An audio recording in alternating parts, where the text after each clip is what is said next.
In the UK, the Prime Minister David Cameron's foreign aid target has been condemned as a con job with no evidence it helps the poor around the world.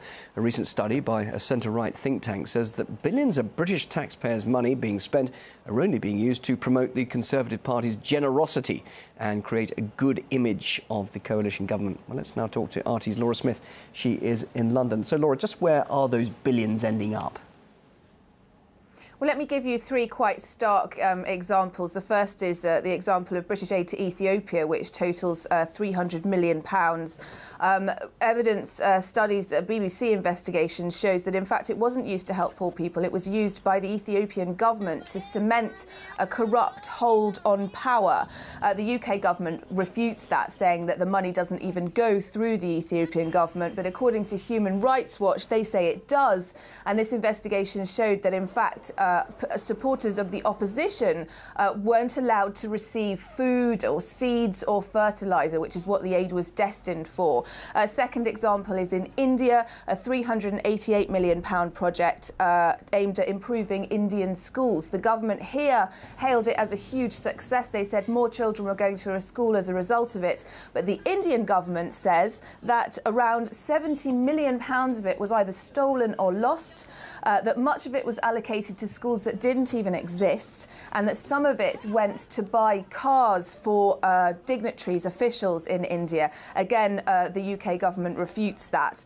And Nigeria, thirdly, a £100 million project to improve, again, the quality of education in Nigeria.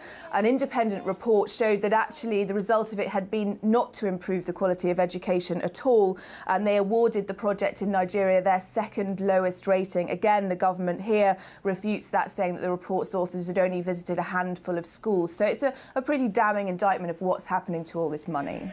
So handing out vast sums of aid money, how does it exactly help the image of British politicians? Well, of course, the Conservative Party here in this country has an image of sort of stinginess and only wanting to help the rich, and it does go a long way towards getting rid of an image like that. It shows that politicians are magnanimous, sort of make them seem very generous. And of course, the government line is that more money abroad equals more stability abroad, which equals more stability at home. But this information does suggest that the government doesn't really care where the money goes or how it's administered or how effective it is. It only cares that it's seen to be giving. And in fact, there's a constant drive to increase the amount of international aid, so that 0.7% of the UK's gross national income will now be given over to international development. And the government is heralding the fact that it's the first country in the group of 8 countries to achieve that target. So this isn't going anywhere. But this study is really quite critical, isn't it? Does it suggest the UK should stop helping communities abroad altogether? No, it's not suggesting that. It's just suggesting that the money is allocated and administered much more efficiently. And in fact, there is good news on this front, because India is one of the countries that currently benefits from UK aid. But there's been a lot of controversy about that at home, with taxpayers saying, why are we giving money to help a country which has its own space programme? And so in response to that, the government's now stopping aid to India. It'll stop that from 2015.